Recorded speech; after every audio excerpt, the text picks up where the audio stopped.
Spring 1945. The war is ending, but the ground still trembles with its echo. A German town lies broken open. Roofs collapsed inward. Streets powdered with brick dust. Smoke hangs low, mixing with the cold air of early morning. Somewhere, a church bell lies cracked in the rubble, silent. The sound that remains is boots, measured, foreign, controlled. Near a shattered doorway stands a young German auxiliary woman. Her uniform is creased, practical, unremarkable. Not a combat uniform. Not a civilian dress either. She is neither prisoner by sentence nor free by circumstance. An American soldier faces her. Helmet low. Rifle slung. Authority without conversation. They do not share a language. Words fail before they begin. What remains is posture. Hands visible. Breathing shallow. Eyes searching for meaning in unfamiliar insignia. The air tightens around the pause between commands and understanding. She does not know what will happen next. He does not know who she really is. This moment, brief, silent, heavy, was repeated thousands of times as Allied forces moved through defeated Germany. And to understand how fear, power, and misunderstanding converged here, the story must widen beyond this street, into the conditions that made such moments inevitable across an occupied land. Between January and May 1945, the Third Reich did not fall in a single moment. It collapsed in fragments. Entire fronts disintegrated. Orders contradicted reality. Units dissolved into columns of exhausted men moving westward, hoping to surrender to Americans rather than Soviets. Cities that had endured years of bombing finally cracked open under artillery and tank fire. Germany became a landscape of endings. By the spring, millions were in custody. German soldiers surrendered in battalions, divisions, sometimes entire armies. Alongside them came civilians swept into detention by circumstance: railway workers, clerks, displaced families, foreign laborers, and women who had worn uniforms not as fighters, but as functionaries of a state now erased. The sheer scale overwhelmed every system designed to manage it. Among these detainees were German auxiliary women, Helferinnen of the Wehrmacht, Luftwaffe communications aides, civil air defense workers, medical assistants, clerks, and signals operators. Many had been trained to serve behind desks or switchboards, not on battlefields. Their uniforms granted them status under the regime, but offered no clarity once that regime ceased to exist. To Allied troops, they were neither clearly civilian nor clearly soldier. For the U.S. Army, victory brought a new mission: occupation. Doctrine emphasized order, control, and rapid disarmament. Units were instructed to secure towns, collect weapons, identify potential resistance, and process prisoners efficiently. The goal was stability, but the reality was improvisation. Frontline infantrymen suddenly became guards. Tank crews manned checkpoints. Exhausted soldiers enforced rules they had learned only days before.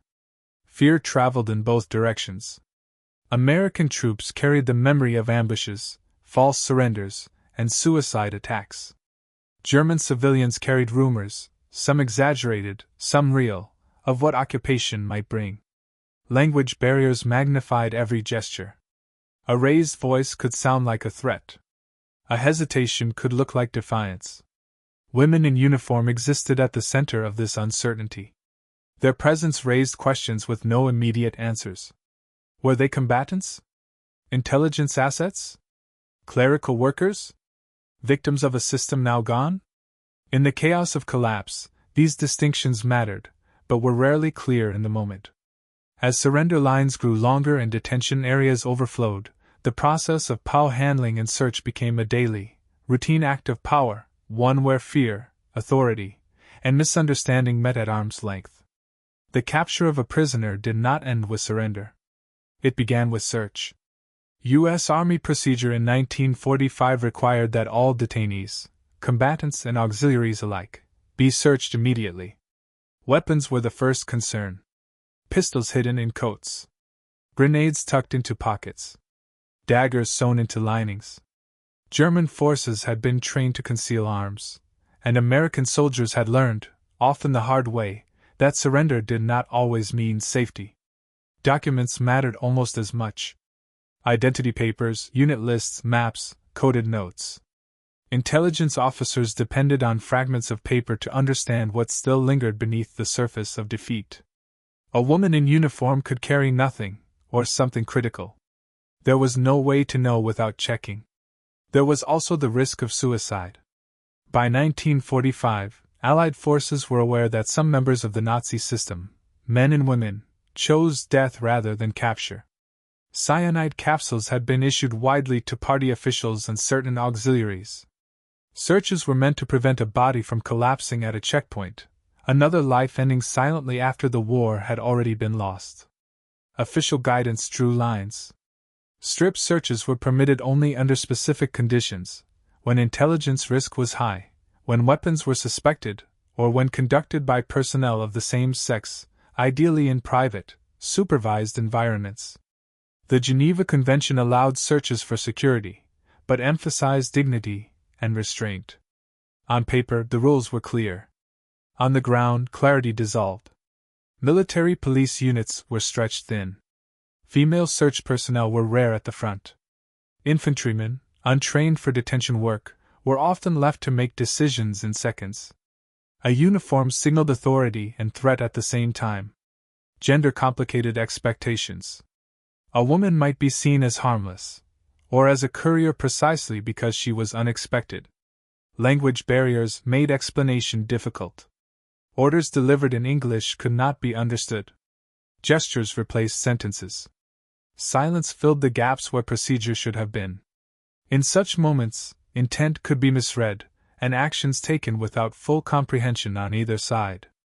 This was not a single story, but thousands unfolding simultaneously, each shaped by rank, fatigue, fear, and the individuals involved.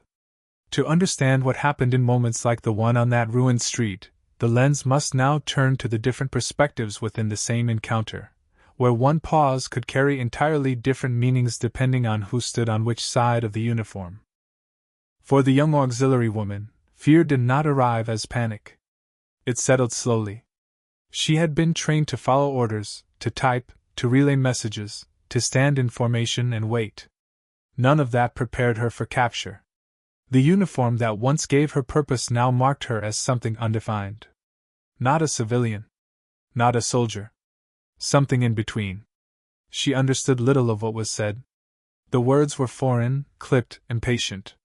What she understood instead were movements, the tightening grip on a rifle sling, the distance she was told to keep, the way eyes measured her without expression. Rumors filled the silence. Stories passed from mouth to mouth as the Reich collapsed. Some were exaggerations. Some were not. In that uncertainty, every command felt heavier than its meaning. She did not know which rules applied to her anymore. She did not know what protection the uniform still offered, or if it offered any at all. Fear came from that absence of clarity, from being visible, yet not understood. Across from her stood a man who had not slept properly in days. His war had been noise and speed, artillery, roads, checkpoints, sudden surrenders. Now he was expected to enforce order in a land that no longer had one. His orders were simple in wording, difficult in execution: secure, search, move on. He had been warned not to trust appearances. The enemy had worn many faces. He had seen hidden weapons before. He had seen hesitation turn into danger. Fatigue narrowed his judgment. Stress shortened patience. Training provided structure, but reality pressed in from all sides. He did not see a person first. He saw a variable. Something unresolved.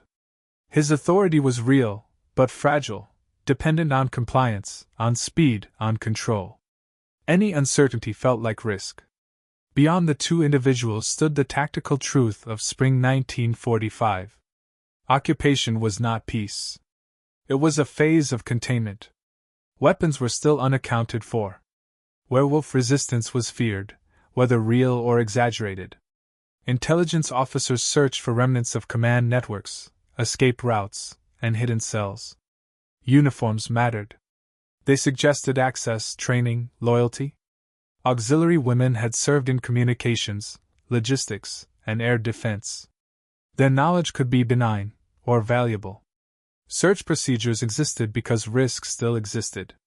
In that space, individual fear and individual stress intersected with a system designed for security, not comfort. The encounter was no longer just between two people. It was between authority and collapse, order and uncertainty, part of a larger machinery that now demanded obedience in the name of control. Every checkpoint, every encounter, reflected the chain of command. Officers issued orders intended to standardize action across an army stretched thin.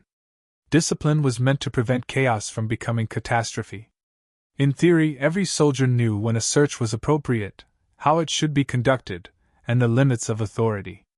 In practice, orders were interpreted under fatigue, inexperience, and the pressure of occupied territory. Leadership was a guide, but not always a shield.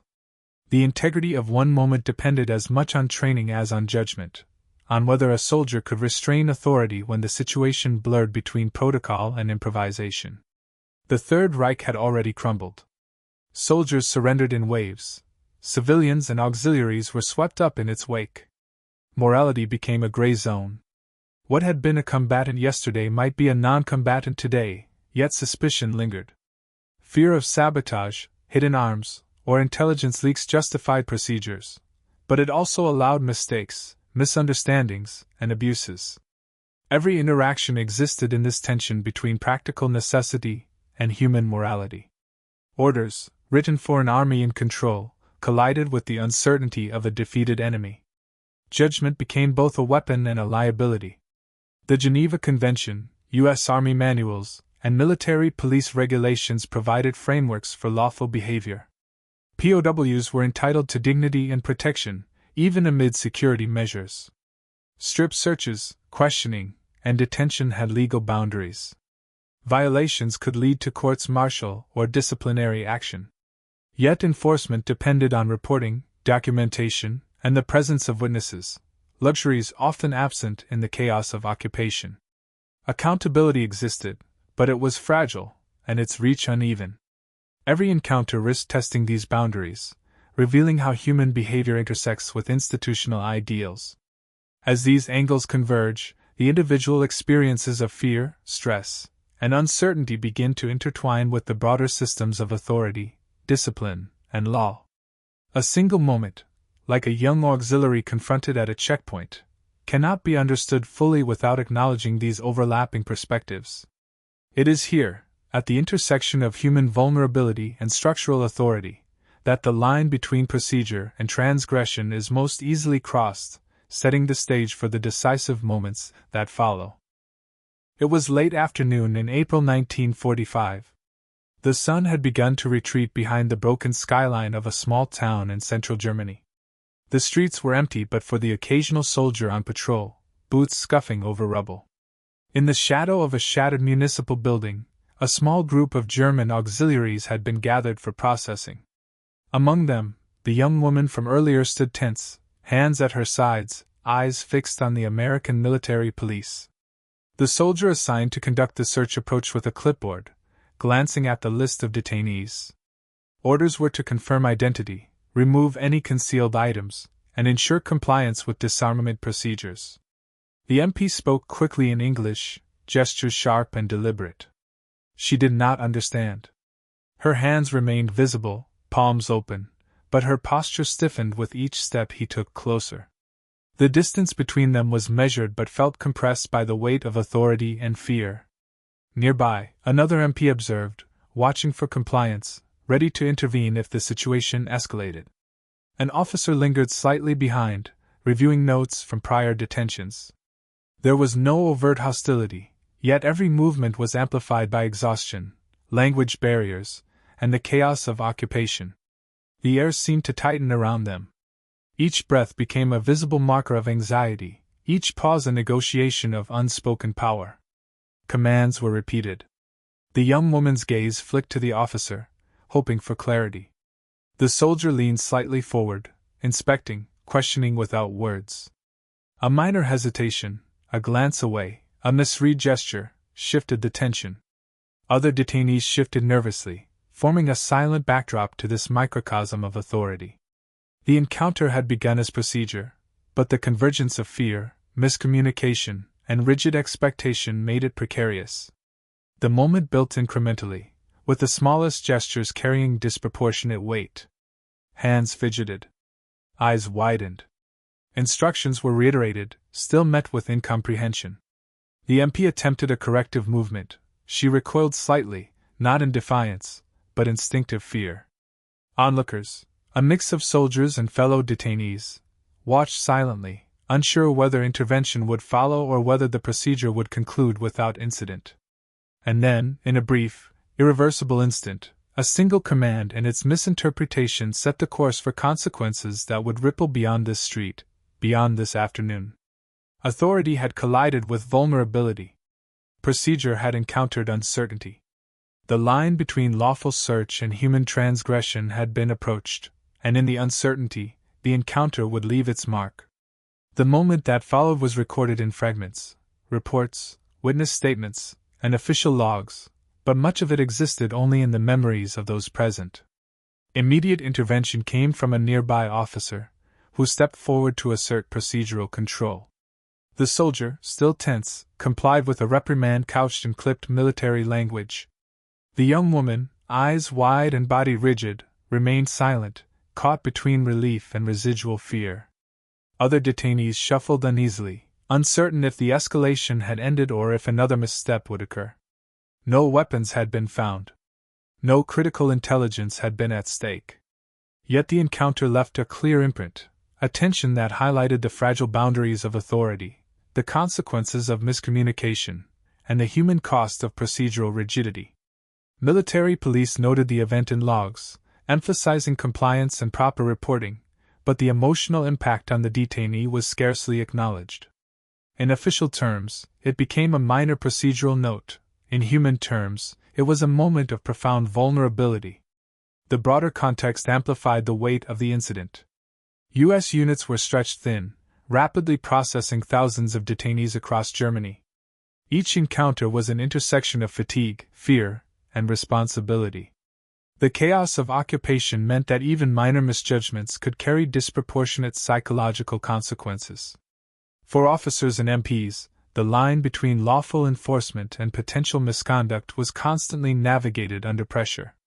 Every procedure tested discipline, judgment, and humanity. For the young woman, the episode underscored a stark reality. Authority could be absolute, unpredictable, and yet constrained by institutional oversight. For the soldier, it reinforced the stress inherent in command decisions made without full context, compounded by fatigue and fear of latent threats. Observers, both fellow MPs and detainees, internalized lessons about the fragility of order, the weight of rules, and the human vulnerabilities that surfaced when structures of power were tested. In this quiet aftermath, the encounter became a lens through which larger questions emerged. How effectively could occupation forces balance security, legality, and humanity? How were soldiers trained to exercise authority without crossing moral or legal boundaries? What happened in those moments that went unrecorded, slipping past logs and reports, yet remaining etched in memory? This incident, small in scale but revealing in impact, illustrates the collision of authority, procedure, and human vulnerability. It leaves one fundamental question lingering. When systems designed to enforce order confront the unpredictable realities of human fear, where is the boundary, and who ensures it is not crossed? In the days following the encounter, American military police filed reports as required by procedure.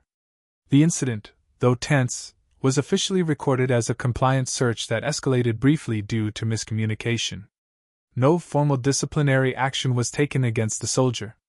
The officers reviewing the paperwork considered the episode minor within the broader sweep of operations, noting that no weapons or documents had been found and that protocol had been largely observed. Yet in the fragmented records, hints of concern appear, statements about detainee distress, observations of hesitation, and commentary on the difficulties of enforcing regulations in occupied towns. The distinction between occupation justice and battlefield justice became apparent. In combat, soldiers were judged primarily on mission completion, survival, and tactical success. In the occupation, procedural correctness was paramount, but often inconsistently applied. Documentation mattered more than emotional impact, and small transgressions were difficult to pursue in a system overwhelmed by the sheer volume of detainees. Courts martial were rare for minor procedural lapses, leaving many moments, like this encounter, unexamined beyond written logs. From the perspective of German civilians and auxiliary women, memories of these interactions were vivid, though often unrecorded. Letters, diaries, and post-war testimonies described fear, uncertainty, and humiliation in moments of detention or search. For many, the distinction between lawful procedure and abuse was blurred by the intensity of wartime collapse. In American records, the same moments were distilled to codes, signatures, and administrative notes. The human experience, an auxiliary's quickened breath, a hesitant glance, the weight of uniformed authority, was largely invisible in the official archive. Despite its seemingly minor status, the incident contributed to a larger understanding of the occupation's systemic challenges. Overcrowded detention facilities, language barriers, inexperienced personnel, and the sheer scale of surrendered forces revealed weaknesses in training and policy. One individual's experience became part of a mosaic illustrating how authority, procedure, and human vulnerability intersected in repeated, often unnoticed, ways across occupied Germany. This tension between recorded order and human consequence foreshadowed wider discussions on military administration, civil-military relations, and the ethical responsibilities of occupying forces. Moments like the one in this small town reflected not just procedural gaps, but structural vulnerabilities that demanded attention. They raised questions about how a modern army could enforce control without inadvertently creating new forms of suffering. The encounter, while minor in immediate scope, fed into broader reflections within U.S. Army Command. Policy adjustments were considered to clarify the limits of search procedures, particularly regarding female detainees. Manuals emphasized the need for female military police when conducting searches of women, the importance of verbal explanation even with language barriers, and the maintenance of privacy and dignity wherever possible. These revisions sought to reduce both misunderstanding and potential misconduct, recognizing that authority alone was insufficient to guarantee lawful treatment. Training reforms followed in response to repeated incidents. Soldiers were instructed on cultural awareness, proper handling of non-combatant detainees, and the nuances of interpreting uniforms and insignia. Scenario-based exercises began to appear in manuals and field training, simulating high-pressure checkpoints and emphasizing restraint under stress. Leadership courses underscored the ethical responsibilities of command, reminding officers that procedural compliance must coexist with judgment and human sensitivity. The psychological consequences for those involved were often subtle but long-lasting. For the young German auxiliary, the encounter remained a memory of fear and vulnerability, emblematic of a larger experience shared by thousands of women swept into the orbit of collapsing authority. For soldiers, the stress of constant vigilance, rapid decisions, and the potential for misinterpretation left emotional imprints, an awareness that their actions could have consequences beyond the immediate tactical or administrative outcome. Historians have debated how these encounters were recorded, interpreted, and remembered. Documented cases show a spectrum of experiences, from strictly procedural handling to incidents of overreach, and reveal how institutional safeguards sometimes failed to anticipate the pressures of real-world occupation. Post-war interviews and memoirs offer insight into both perspectives, highlighting the moral ambiguity faced by soldiers and the acute vulnerability of detainees. Scholars point to these episodes as evidence of the complex human dynamics inherent in military occupation, where legality, authority, and empathy intersect unpredictably. The cumulative effect of these encounters prompted a subtle but lasting shift in military doctrine. While security and efficiency remain priorities, the recognition of human vulnerability reshaped the approach to detention, search, and interrogation. Systems were adjusted not merely to enforce control, but to mitigate unnecessary harm, acknowledging that the authority of occupying forces carried moral as well as legal responsibility. This trajectory, from procedural missteps to policy refinement, sets the stage for reflection. Understanding these moments in context allows us to consider not only what happened, but what they reveal about the human cost of war, the fragility of authority, and the lessons learned when structure meets the unpredictability of human fear. War is a study in extremes: power and vulnerability, command and compliance, order and chaos.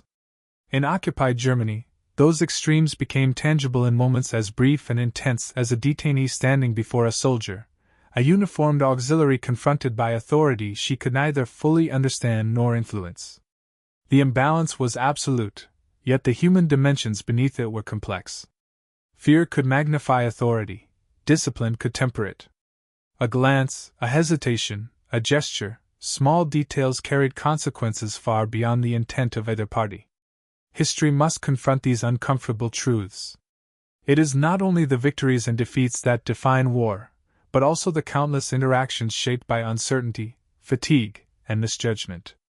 Each procedural misstep, each moment of vulnerability, illuminates the tension between law and practice, between military necessity and human dignity. Understanding these encounters does not diminish the achievements of armies. It deepens our comprehension of the moral and psychological landscape they navigated. What this moment teaches is subtle but enduring. Armies rely on structure, procedure, and authority, yet they operate in unpredictable human contexts. Soldiers and detainees alike carry the weight of fear, expectation, and responsibility. Discipline can protect, but fear can distort. Restraint, empathy, and clarity are not mere ideals. They are essential mechanisms for preserving humanity amid the machinery of war. In the quiet aftermath, the rubble-strewn streets, the tense pauses, and the recorded notes all converge into a singular lesson: even in victory, the measure of war is found in how power is exercised, and how restraint is remembered.